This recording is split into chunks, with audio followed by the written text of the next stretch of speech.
Si no haguéssim optat per l'opció de dir anem a buscar aquella gent que és capaç de veure el que passarà d'aquí un temps i, per tant, que ens posin diners, Núclia no hagués existit. El fet de ser petit ens dona un avantatge, que és que som molt àgils. I està clar que nosaltres no anem a vendre les mateixes persones que va Google, OpenAI o Azure. Els models de llenguatge, com més potents siguin, més capacitats d'intuir i de raonar tindran. Com un humà, l'AGI no deixa de ser una intel·ligència que prendrà decisions. Això ho tindrem en N anys, jo n'estic segur, seguríssim. Benvinguts a Catalunya to the World, un podcast de Bas Studios que parla de projectes emprenedors que comencen en un poble o ciutat de Catalunya i que ara impacten a tot el món. Hola, bones, sóc el David i avui estem aquí en un nou capítol de Catalunya to the World per parlar d'un dels grans temes segurament del segle XXI, la intel·ligència artificial. Abans, però, m'agradaria molt convidar-vos a la festa d'aniversari que farem com a productora. Farem 3 anys i estem organitzant una festa el dia 5 de juliol a les 7 de la tarda. Apunteu-vos-ho a l'agenda perquè ens faria moltíssima il·lusió que poguéssiu venir. Vindrà l'influencer Lopau de Pons, que cantarà cançons i segurament farem alguna sorpresa que tenim preparada. També passarem el curt Aparcada, que vam gravar a l'octubre, que és un curt interactiu. Doncs farem un passe, hi haurà una mica de vi, cervesa, el que es vulgui, per prendre allà i estarà molt bé. Avui som a la Sala Àgora de la U Manresa, la Universitat de Manresa, i també molt relacionat amb el grau de societat digital que s'imparteix aquí. Per això parlarem, i per això estem aquí, per parlar de tecnologia, amb una de les empreses més interessants de Barcelona, tot i ser de Manresa, en temes de startups. Els vaig conèixer fa temps arrel de la proximitat de territori. Jo sent de Navarcles i ells de Manresa, i a més, si m'interessa el tema de la IA, doncs era molt fàcil que m'acabessin apareixent, per exemple, per algun diari o per algun lloc. Els vaig anar investigant i tenen un discurs molt interessant i molt crític sobre l'ús de la intel·ligència artificial. I veureu que saben molt bé del que parlen perquè s'hi dediquen i són tècnics en això. Doncs són l'Eudald i el Ramon i avui han vingut a xerrar amb nosaltres. Merci per ser aquí. Moltes gràcies. Moltes gràcies a vosaltres. Encantats. Bueno, primer de tot, m'agradaria molt que expliquéssiu ben bé què és Núclia, per entendre qui sou. Les empreses, per tant, que tenen molt contingut no estructurat, això vol dir contingut en PDFs, o contingut en vídeos, o continguts en Excel, i que més tenen aquest tipus de contingut en repositoris d'informació que poden ser un repositori com un SharePoint o qualsevol repositori que faci servir qualsevol empresa. Si volen ser capaços d'aprofitar aquest tipus de tecnologies d'intel·ligència artificial, com són els models de llenguatge, necessiten ser capaços de convertir aquesta informació d'una manera que els models de llenguatge puguin treballar-hi. Per tant, el que fa Núclia és tot el procés de ser capaç de tractar aquesta informació no estructurada de les empreses fins que els models de llenguatge hi poden treballar i, per tant, poden generar intel·ligència amb la informació interna de l'empresa, de manera que sempre, i sobretot que es garanteixi la seguretat i la privacitat de les dades. I això, així explicat molt per sobre, és el que fa Núclia. Vale, llavors, informació no estructurada per als que no entenen d'intel·ligència artificial. I llenguatge, models de llenguatge. I models de llenguatge, perquè, si ho baixéssim han... encara més, a un llenguatge més senzill. Una informació no estructurada és un document Word, és un PDF, és un vídeo, és aquell tipus d'informació que no és numèrica i que per tant no es pot guardar en unes taules com un Excel. Amb tota aquesta informació no estructurada que genera una empresa, vosaltres genereu un model que... Bueno, per explicar-ho també una mica així en perspectiva, portem molts anys acumulant molta informació. Si segur que mireu tots els ordinadors, hi ha centenars i centenars de fitxers que no sabem ni què hi ha, no? I el problema és que això no se'n pot treure cap mena de resultat. Clar, el que fem és haver de copiar tot això per llegir-ho, entendre-ho i convertir-ho a una cosa que se'n diuen vectors, que ens permet després poder respondre preguntes sobre aquests documents.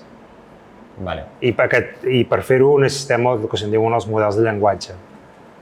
Pues la gràcia que té és que si tu li dones la teva informació, et pot contestar preguntes de la teva informació. I quant temps porteu amb tot això? Bueno, Vam començar el 2019, quan ChatGPT no existia, quan de fet ningú entenia què fèiem, quan explicàvem el que estàvem construint a inversors o administracions o empreses i ens era impossible que la gent entengués el que fèiem, ningú confiava que 2 nanos de Manresa estiguessin fent allò, que era una cosa que a nivell mundial de fet és molt puntera. i vam estar picant molta pedra fins que va sortir el que deia el Ramon, ChatGPT, i de cop tothom, per art de màgia, va començar a interpretar i a entendre el que fèiem. Però vam començar el 2019 una mica frustrats perquè ningú entenia el que fèiem. I vau començar el 19 i he trobat que ja vau aixecar una ronda de finançament de 5 milions d'euros. Com s'aixeca una ronda de finançament de 5 milions d'euros sense, encara crec, no haver facturat res? Picant molta pedra, això sobretot, i tenim molta paciència. Clar, la cadena d'esdeveniments que van portar a aquesta ronda es basa principalment en dues coses. La nostra experiència, que ja és la tercera empresa que muntem, i que les altres han anat bé, per dir una manera, que no... Que teniu coses que us avalen de... Tenim un aval com a fundadors i com a emprenedors que ens respalda, que ens acompanya, i per l'altra banda hi ha tot el boom mediàtic de la tecnologia. El fet de que hi hagués el ChatGPT, OpenAI, Microsoft, Google, Anthropic, totes aquestes empreses aixecant molts diners i moltes perquè es veia que era una cosa que canviaria tota la societat. Molta gent veia que era una oportunitat d'invertir-hi diners. No hem aixecat ni una mil·lèsima part del que ha aixecat OpenAI, però vam aixecar suficients diners. No està gens malament també en el context que estem, en el context europeu, en el context que no estem a San Francisco. Per una empresa de San Francisco o als Estats Units no és una ronda gaire gran, per dir-ne una manera. No us feia por fer una ronda de finançament? El fet de, això que es diu, posar socis dintre la companyia, perquè imagino que vosaltres sou cofundadors els dos, l'empresa és vostra, llavors que entri un tercer o el que sigui també a dintre l'accionariat, això no fa una mica de respecte? És a dir, si tu vols desenvolupar tecnologia, coses que trauràs al mercat al cap de 3-4 anys, només hi ha dues maneres de fer-ho, o tres. Una és que l'administració pública, que malauradament en aquest país no acompanya, aposti pel desenvolupament de noves tecnologies, no a través de centres de recerca, sinó a través de projectes que tinguin l'ambició d'anar al mercat. Per tant, en aquest país tenim una pota que no hi és, que és l'administració pública, no aposta per les noves tecnologies. Hi ha una altra pota que és tenir molts calés i, per tant, finançar-te tu el desenvolupament i apostar-ho tot tu, que no era el nostre cas. Nosaltres som gent de tota la vida de Manresa on els 5 milions no ens sobraven de la butxaca. I l'altre és buscar aquell capital que és capaç de veure què passarà al món d'aquí 8-10 anys, que és un capital que malauradament també no ve del país, sinó que és capital, en aquest cas, de França i d'Anglaterra, però que és gent que entén cap on va la indústria i que és capaç d'entendre allò que fan gent que està... aquelles idees que estan desenvolupant gent que interpreten que tindrà sentit i que, per tant, hi aposten. Si no haguéssim optat per l'opció de dir anem a buscar aquella gent que és capaç de veure el que passarà d'aquí un temps i, per tant, que ens posin diners, Nuclia no hagués existit. És impossible, d'altra manera, que nosaltres haguéssim pogut finançar el projecte.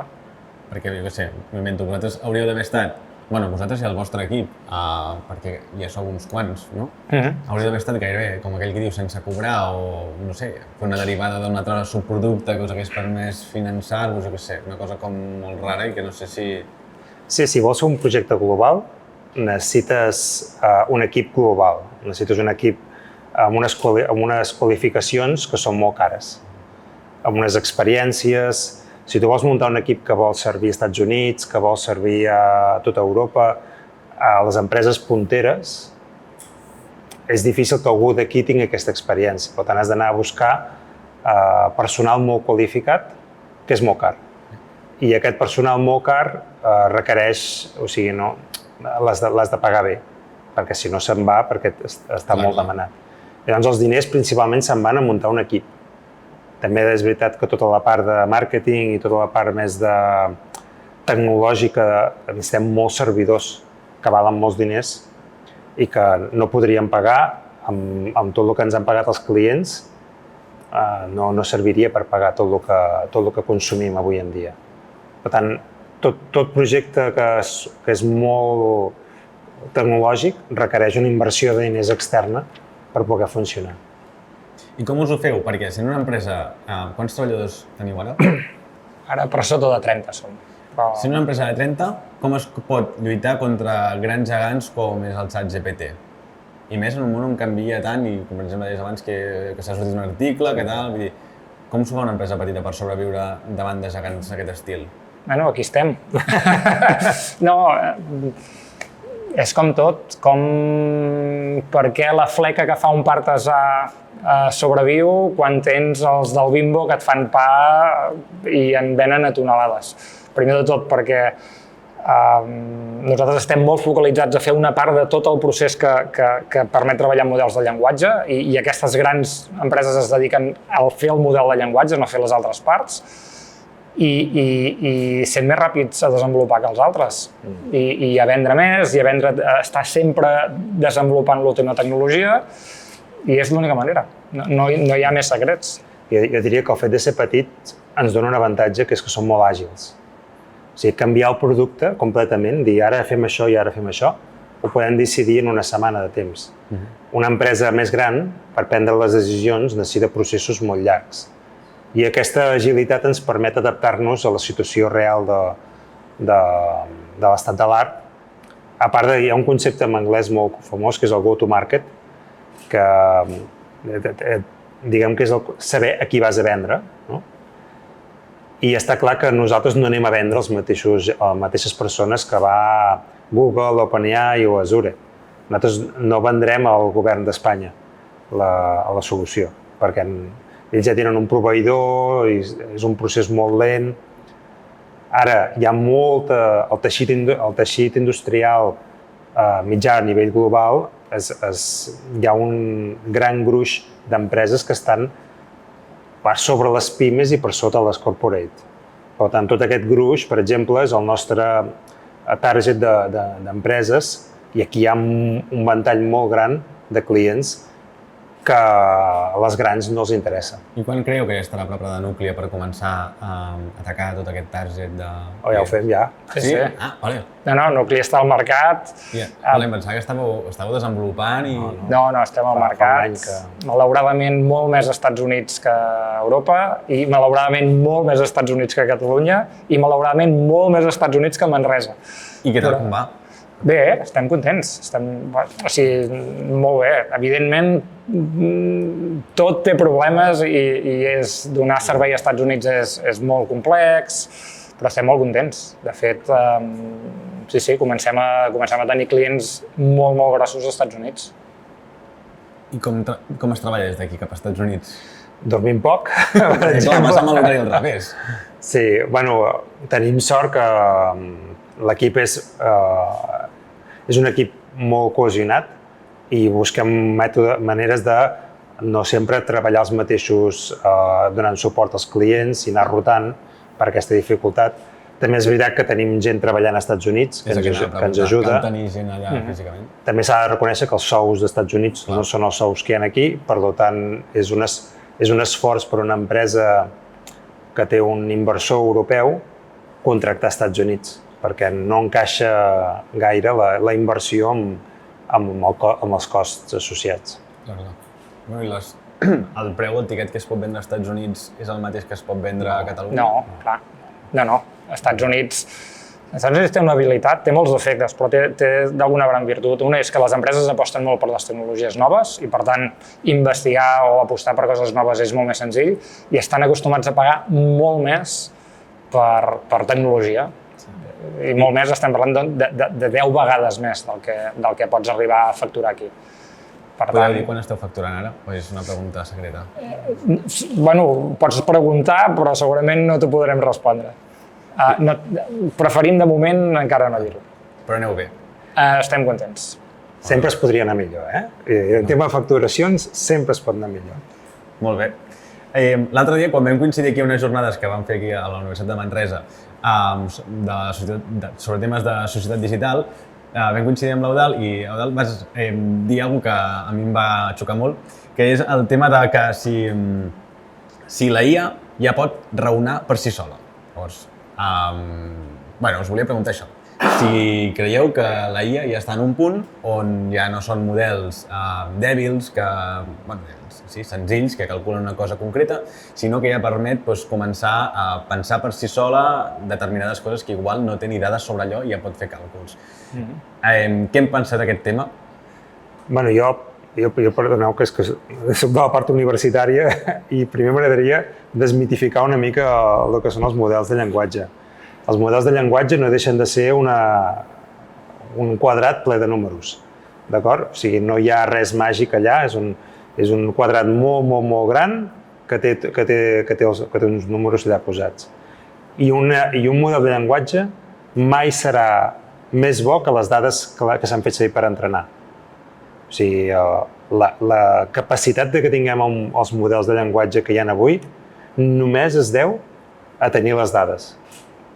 OpenAI, la inversió més gran que ha fet és en gent físicament anar escrivint dades, anar escrivint tipus de preguntes, respostes, què passaria aquí, què passaria allà. Com prompts. Sí, mechanical tuning, com es pugui dir, hi ha molts conceptes, és molta gent aportant moltes dades. Les dades és el que realment és el gran avenç que hem tingut. Com fer un model de llenguatge que tenim avui, fa 20 anys que sabem com es fan. Però les dades, l'habilitat de tenir aquestes dades disponibles, és d'ara que tenim això. Això primera. Per tant, un model de llenguatge mai serà capaç de fer res que no hagi vist. Però com que ha vist tantes coses, com no us ho podríeu imaginar del volum de dades que estem parlant, la capacitat de poder connectar coses semblants, la capacitat de poder entendre que això té que veure amb això té que veure amb això, ens pot donar una falsa sensació de raonament. No? De dir, tu no saps qui és el Miquel Martí Pol, però has llegit poemes d'ell. I si jo et demano que escriguis un poema del Miquel Martí Pol sobre la tecnologia, te'l farà. Però en el fons el que fa és copiar una cosa que té canviant alguns detalls. Tampoc deixa de ser molt diferent el que fem els éssers humans, a l'hora d'actuar i de fer les coses, copiem i canviem la nostra percepció del que nosaltres veiem. Per tant, tu, Ramon, no ets partidari que la IA ara mateix raoni? Raonar en el concepte que els humans tenim de raonar, no. És capaç de copiar i inferir certes deduccions a partir del que ja sap. Però no el concepte de raonar com entenem els humans. Hi ha algun problema en aquest raonament, que és que què vol dir raonar? Raonar és, fruit de la teva experiència, decideixes fer una cosa o fer-ne una altra. Jo no agafo aquest got i el giro perquè sé que es mullarà. I això, per què ho sé jo que passa això? Doncs perquè des que era petit, cada vegada que tirava un got, hi havia meva mare que em donava un copet a la mà. I per tant he après que si no vull que el David em doni un cop a la mà, no bolcaré el got. I això és raonar, és a dir, raonar no deixa de ser el fruit de la teva experiència aplicada al llarg dels anys per prendre certes decisions, que és el que explicava el Ramon, és el model de llenguatge. Quina diferència hi ha entre el meu raonament que jo he adquirit amb els anys, que sé que no he de bolcar el got, i que això ho prengui, que un model de llenguatge sàpiga, quan implementem el model de llenguatge en un robot, que ha d'agafar el got i si veu aigua no l'ha de girar. És exactament el mateix. El concepte raonar és exactament això, és fruit de la teva experiència no fer certes coses o fer-les perquè saps com aniran o com no aniran. Un altre tema és crear. O un altre tema fins i tot és intuir. Crear un model de llenguatge, la creació que fa és ajuntant conceptes, que no deixa de ser creació, exactament com un humà. El que passa és que un humà pot prendre substàncies i pot veure coses que un model no es pot imaginar. Evidentment, segurament té molta més capacitat, almenys avui, un humà, capacitat de crear un humà com un model de llenguatge. Però si parlem de conceptes com intuïció, és exactament el mateix. Jo intueixo que si surto corrent per aquí a la carretera tinc números de que m'atropelli un cotxe. Això és intuir. Jo intueixo que si faig això m'atropellaran. Per tant, els models de llenguatge, com més potents siguin, més capacitats d'intuir i de raonar tindran. Com un humà. És que és com un humà. estem en desacord, amb acord i en desacord, Perquè... Clar, és que també, o sigui, és veritat això de la definició de la paraula, el raonar, intuir... Clar, depèn de com la defineixis, quasi. Perquè això està com molt... és com molt de l'ésser humà, llavors... Sí, clar, per exemple, per mi raonar és la meva capacitat de jo amb mi mateix anar validant diferents punts i extraient noves conclusions. En el cas d'un model de llenguatge no fa res si tu no li demanes, per dir una manera, però no té la capacitat de, per si sol, de dir, doncs, a partir d'aquest concepte vull avaluar aquest altre concepte. De moment. Això no hi és. Fins quan? Bueno, ara tot el focus està en la part física. No? Ara ja sabem com copiar el llenguatge i com crear llenguatge. O sigui, tu li dius a un model de llenguatge qualsevol pregunta, qualsevol cosa que vulguis fer i te la respon. Ho ha après a base de copiar. Ara el que han vist és que això es pot aplicar al món físic. Què vol dir? Doncs que si s'apliquen les mateixes tècniques sobre les dades físiques de l'entorn físic, es pot crear un model que sigui capaç d'interpretar les lleis físiques i interaccionar amb un ambient físic. Per tant, això portat al món d'ara seria? Seria doncs, que els robots passaran a ser algo factible, visible i... Algú que es pot relacionar amb l'entorn, rotllo que sabrà aquí on té, aquí una paret, aquí una persona, que m'està preguntant no sé què, tot plegat. Sí. I quan veurem aquests robots donant voltes per... Què creieu? Quan veurem aquests robots donant voltes per al món interactuant amb els humans? Ja hi són. És a dir, a Israel, malauradament, es fan servir robots i es fan servir drons que acaben decidint si s'ha d'esperar amb aquesta persona o no s'ha d'esperar aquesta persona. Els famosos gossos aquests, no sé si els heu vist, de Boston Dynamics, aquesta gent, a tard o d'hora, productivitzaran tot això. La mecànica física fa anys que ja la tenim, però faltava la part d'aprendre a interaccionar amb el món físic. Vull dir, ja s'han vist robots que et preparen el menjar, ja s'han vist robots que són capaços de fer companyia. Encara són com molt poc orgànics, no, els robots? O sigui, encara són com molt robots, és a dir, la gestualitat encara és com molt... Bueno, però això interessa que tinguem una gestualitat, es pot aconseguir, aquesta gestualitat més orgànica, si volguéssim. Es podria arribar a fer... Si heu anat al Mobile World Congress, allà hi havia un robot que semblava quasi una persona humana.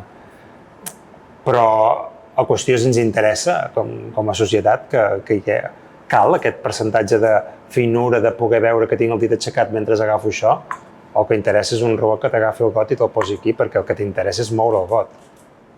Ja, per tant, ja ho tenim aquí, ja els tenim aquí, el que passa que encara no de forma molt implementada, o no els veus encara pel carrer, robots que es poden relacionar amb l'entorn.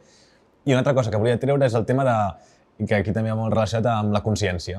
Vosaltres creieu que tots aquests sistemes d'intel·ligència artificial algun dia arribaran a tenir consciència pròpia? Jo no ho veig, perquè tot el que fem, totes les tècniques que hi ha, tot el que hi ha és la capacitat de copiar el que hi ha.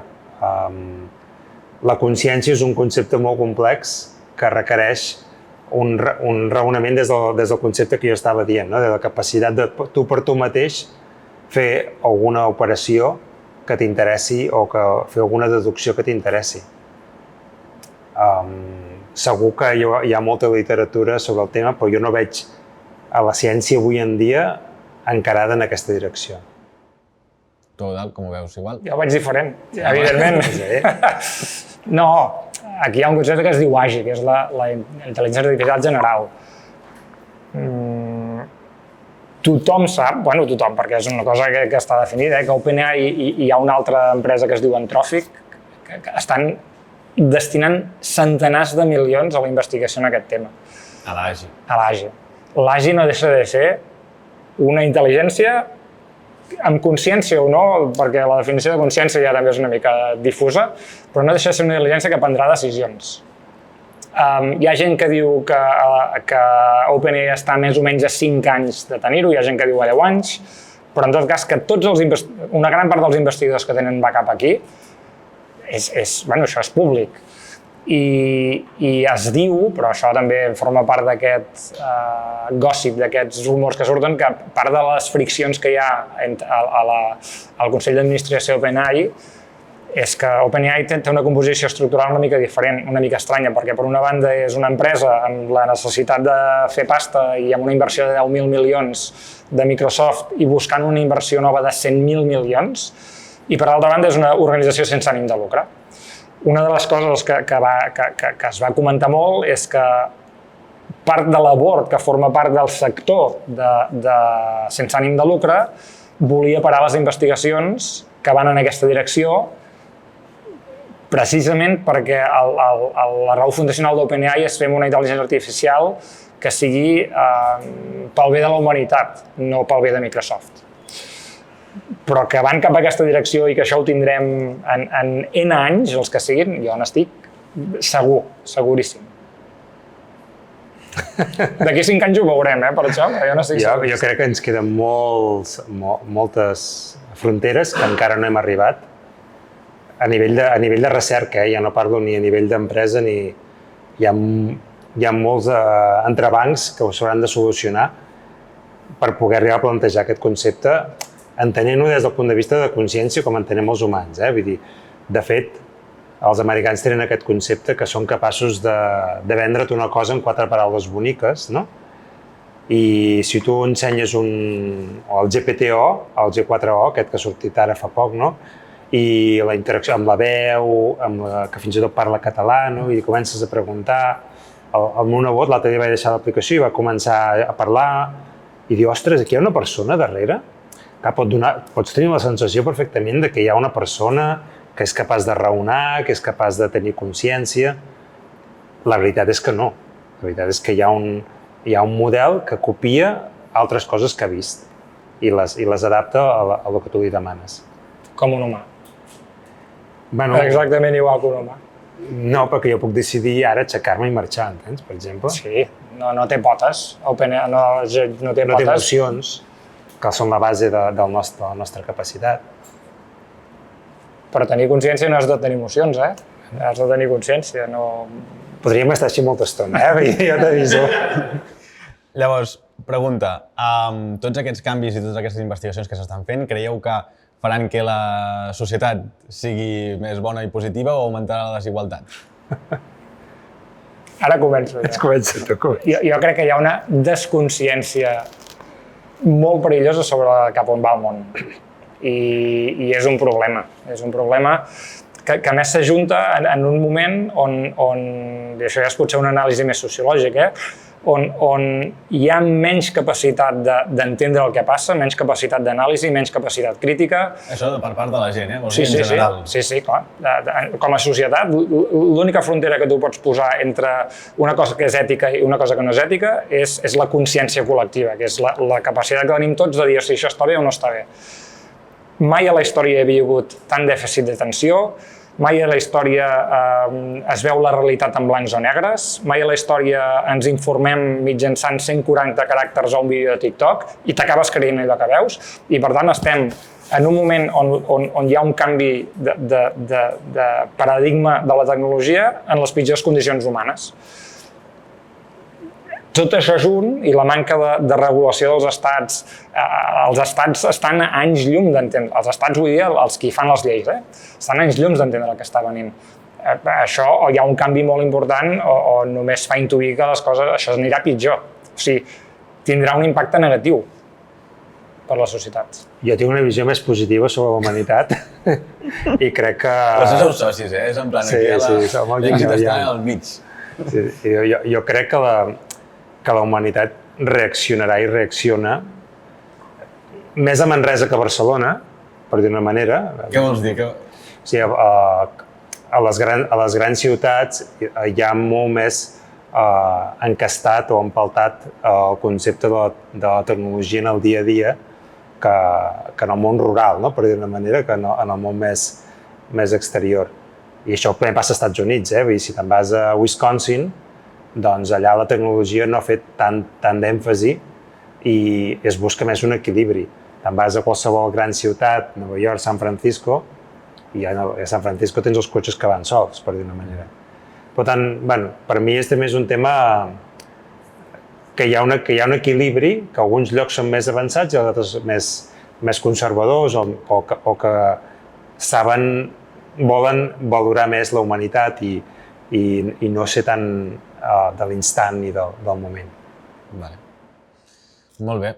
I ara que estem aquí a una universitat i que s'estan creant molta formació, com el grau que es fa aquí de Societat Digital, vosaltres com veieu el món de l'aprenentatge dels humans d'ara i del futur? És a dir, com hem d'aprendre quan comença a existir models d'intel·ligència artificial com aquests tan implementats en el dia a dia? És una bona pregunta. Sí, jo havia estat professor a la universitat, i tenia la sensació que cada cop sabíem menys coses. Cada cop teníem conceptes més per exemple, qüestions de segon grau, els de primer de carrera, alguns no sabien ni com se solucionaven. Anaven a la Wikipedia i buscaven. Doncs ara anirien al ChatGPT i dirien com es soluciona aquesta equació? La falta d'aquest coneixement serà dolent per la societat o per nosaltres? Jo crec que hi ha unes bases que tothom hauria de tenir i que aquestes eines que ens permeten tanta facilitat ens requereixen menys esforç a nosaltres d'aprenentatge i fa que tot baixi. Això ajudarà que segurament la IA no avanci tant, perquè si la gent que està desenvolupant les IAs no tenen tant de coneixement, potser no avançarà tant la IA per l'altra banda també. Jo, aprofitant que estem a la universitat, crec que si hi ha una aportació que ha de fer la universitat i l'escola a la societat és fer màsters en societat crítica. És a dir, no pot ser que la gent accepti críticament les coses. I això parla d'intel·ligència artificial, però dels canvis socials que estem veient. Si la gent amb responsabilitats d'educar són incapaços del valor més gran que té una societat per avançar. Hi ha un concepte que es diu la dialèctica històrica, que és com tu confrontes idees per fer que la societat avanci. Si no som capaços de crear ciutadans crítics, passa això que diu el Ramon, menys nivell, menys atenció, menys avanços, més populismes, que és el que està passant en aquest país. Per tant, l'obligació de la universitat, més enllà de la recerca i d'expedir títols que queden molt bé al teu LinkedIn, és crear ciutadans crítics. Per tant, què demanem a la universitat? Que creï joves que siguin capaços de posar-se a la carretera i tallar-la dient fins que els pagesos no tinguin un preu just pels productes que fan, no ens mourem d'aquí. Perquè és l'única manera de salvar-nos col·lectivament. Molt bé. I llavors, ara també us volia preguntar sobre vosaltres que esteu molt ficats en tot aquest tema, últims avenços de la intel·ligència artificial que us n'hagueu assabentat, cap on van...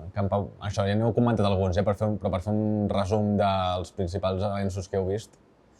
Jo, per exemple, com deia, tot el tema robòtica, vull dir, ara ja hi ha molts sistemes que t'agafes imprimeixes amb una impressora 3D un petit dispositiu, li poses una GoPro i pots agafar un got, aixecar-lo, moure d'aquí i això. Aprèn a fer això i li envies a un robot i automàticament ja sap fer aquesta operació. I així totes les interaccions humanes. També està clar que tot el que se'n diu multimodal, que és ulls, oïdes i la parla, ja s'ha avançat, ja hi ha models que són capaços de veure, de parlar, de sentir, d'escoltar i de poder relacionar tot el que perceben de les diferents bandes com una sola font d'informació. I això també, clar, és un gran avanç i algun dia sabran tastar, segurament, i podran dir si aquest menjar és bo o no és bo. No sé si és molt útil, però... I podran tenir sentiments? Per mi és el que no. Crec que no, perquè Abans ha fet una afirmació, no arribarem mai aquí, i ara diu, ara crec que no podran tenir sentiments. Perquè no vull dir-te tan clar que no. Jo crec que aquí hi ha com tota la part aquesta, més que no sabem molt bé què és, com d'ànima o d'energia o de no sé què. La consciència. Sí, la consciència i tota la part més física de la persona. Clar, potser la part física sí que la podrem crear físicament d'alguna manera, amb els components físics que siguin. Sí, però per exemple, els japonesos, per què els robots triomfen tant al Japó? Perquè a la cultura japonesa l'humà adjudica ànima a l'objecte. I per això hi ha japonesos que es casen amb un holograma. perquè per ells l'holograma aquest té consciència, té sentiments, Com per té ànima. Nosaltres un animal o una Exactament planta. el mateix. Per tant, qui és que atorga ànima a un element tercer, a un model de llenguatge, a un robot? L'humà. Si tu com a humà creus que això té ànima, que aquest gos de ferro que salta i té una metralleta a sobre, això té ànima, doncs tu li tindrà ànima. Per tant, la pel·lícula de Her, que no sé si l'heu vist, Jo l'he vist. acabarà complint. Jo crec que no estem llum. No estem lluny o ja estem. Jo sí que crec que estem molt lluny, però bueno, Molt bé, molt interessant. Llavors, res, ja per anar acabant, us volia preguntar per vosaltres com és que heu muntat l'startup aquí a Manresa i heu decidit mantenir-la aquí a Manresa, tot i ser una empresa que té impacte internacional i treballeu molt als Estats Units. perquè som una mica massoques. Perquè som nacionalistes manresans. Sí, sí. La veritat és que la primera de les 3 empreses la vam fer aquí a Manresa i segueix aquí a Manresa. La segona la vam fer a Barcelona. Perdona, que també sou socis a les altres empreses. Sí. Sí. Vale. La segona, que ja no, la primera som socis, la segona ja no som socis, la vam fer a Barcelona, fusionada amb San Francisco i mig vivíem a San Francisco i aquesta no hi tenim res a veure. I després d'acabar aquesta vam dir, hòstia, la següent cosa on la farem? Barcelona ell havia de baixar cada dia i la pol·lució de Barcelona li provoca mal de caps i aquestes coses. A mi també em passa. Que Barcelona, viure a Barcelona és de mala persona, jo diria. Però bueno. I San Francisco és molt maco a les pel·lícules, bueno, o en algunes pel·lícules, però viure allà és molt dur. Hi ha molta desigualtat, o no? Bueno, és una altra cultura. Jo vaig estar-hi aquest estiu i tens Està empitjorant molt, Clar, nosaltres quan érem... Sí. Botigues que flipes, de calés i de poder adquisitiu, i literalment a 2 carrers, un dels pitjors barris de San Francisco, allà la gent tirant-se pel terra, amb tendes de campanya, o sigui, és perillós perquè la gent estava embolats, o sigui... Sí, és vam sortir d'allà i jo en un dels viatges amb avió vaig decidir que no volia tornar allà. Vull dir que no, que la propera cosa la volíem fer aquí a Catalunya altre cop. I com vam pensar, a veure on la fem? Com que ara tot és remot i tot és distribuït i ja no cal que tinguis ni unes oficines, em dius, ostres, fem-lo a Manresa. Vale. I una cosa, també us ho volia comentar. Fa any i mig que estic amb un soci, que anem a mitges, ell és tecnològic i jo porto la part de màrqueting i coneixement del sector. Estem muntant un programa per analitzar tendències a Instagram i a TikTok. Ell és enginyer d'intel·ligència artificial i el que fem és detectar tot de patrons i tendències que després ens serveixen per veure què està funcionant millor o no en una audiència. Això ho hem anomenat Trendia. De moment no ens plantegem fer una ronda de finançament, no estem facturant, però us diria que una de les pors més grans que tenim és, estem construint el model de negoci, és a dir, seria una subscripció, però el que ens fa més por és triar bé el soci. Vosaltres, en això, què recomanaríeu a una persona com jo que igual s'ha de plantejar fer una ronda o això? Com detectes que estàs davant d'un bon soci? Sí, jo, per norma general, si t'ho pots permetre, no tinguis un inversor de soci. És a dir, per un misteri que tampoc... O sigui, tu aguantaries aquí? Sí, és a dir, a mi sempre m'ha costat molt d'entendre que es ven com un gran èxit quan una empresa aconsegueix captar capital i s'usa a les notícies i se't ven com, hòstia, aquests sí que en saben que han aconseguit aixecar 5 milions o 1 milió o el que sigui. La realitat d'aquests diners és que l'inversor que et posa aquests diners els vol multiplicar. No te'ls deixa perquè diu, hòstia, David, em caus molt bé, em sobren diners, te'ls poso aquí i ja me'ls tornaràs. No, ells tenen un fons d'inversió, funciona amb una fase d'inversió i de desinversió i ells, el seu negoci és multiplicar el capital dels seus inversors. És a dir, un inversor inverteix diners d'altres inversors.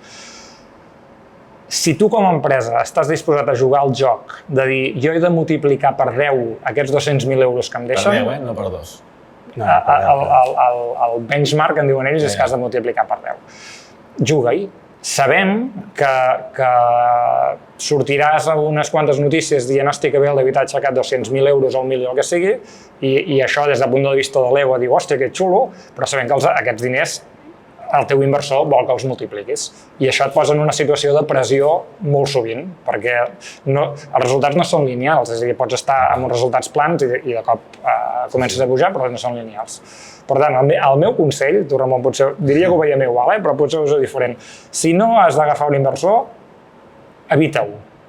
Si necessites captar calés d'un inversor perquè el teu projecte ho requereix, entén quin tipus de fons és i quants anys necessita aquest fons d'inversió per desinvertir, és a dir, perquè no et demani, ei, David, necessito vendre l'empresa i, per tant, l'has de vendre ja, i que s'alineï, coneix la persona, no només el fons. És a dir, als fons és molt important una figura que es diu el partner, que és la persona que treballa amb l'empresa. Has d'estar segur que el partner, que la persona que treballa amb tu, t'hi portes una mica bé, perquè si no, les relacions poden ser complexes. Jo afegiria que és molt important saber què vols fer. Aquest projecte que estàs muntant, què vols? Què vols aconseguir d'això? Vols jubilar-te? Vols jubilar-te amb aquest projecte o vols tenir un projecte que funcioni i que et doni algunes alegries? Vols fer una cosa global o vols fer una cosa petita? Vols fer una cosa estatal? Vols fer una cosa europea? És molt important saber què vas a fer, perquè les regles del joc són diferents. Si tu vas a fer una cosa global, necessitaràs un inversor. Llavors, la meva proposta sempre és com més d'Estats Units sigui o com més d'Anglaterra sigui millor. França algun, però principalment d'aquest sector. I si no vols anar a fer una cosa global, una cosa gran, tot és molt... No tens temps de pensar quan comences aquesta roda. Vas a fondo a fer una cosa supergran. Perquè si no vas a fer una cosa supergran ja no els interessa, tampoc. I si vols fer una cosa petita que també està molt bé, la primera empresa que tenim és una empresa que funciona molt bé, que és normal, per dir-ho d'una manera, i doncs no demanis diners, perquè viuràs més tranquil i podràs fer les coses que tu vulguis. Molt bé, doncs merci pels consells. Bona sort. Gràcies. Ja, per últim, us volia preguntar per vosaltres què és l'èxit. L'èxit. Per mi l'èxit és arribar a casa i veure la meva filla, Vull dir, això per mi és la meva família, vull dir, perquè està amb la meva família, això per mi és l'èxit. Perquè la resta de coses són coses que vas trobant-te i ara si et pots jubilar-te als 50 i poder-te dedicar a fer altres coses que et venen més de gust, també és un bon èxit, també és un bon èxit econòmic. Molt bé. Tu què penses? Sí, jo no recorreré als tòpics. No, l'èxit és ser feliç. Evidentment, tothom vol ser feliç. Per mi l'èxit és pujar al Pedraforca quan es pon el sol, mirar-lo i dir, goita, ara ho puc tornar a baixar i demà tindré una feina, estic molt millor que el 99% de la gent i tinc una família que està bé de salut. I més enllà d'això, t'acabes adonant que pujar al Pedraforca és l'èxit. Molt bé. Doncs merci per venir els dos i ens anem veient. Moltes gràcies. Que vagi molt bé.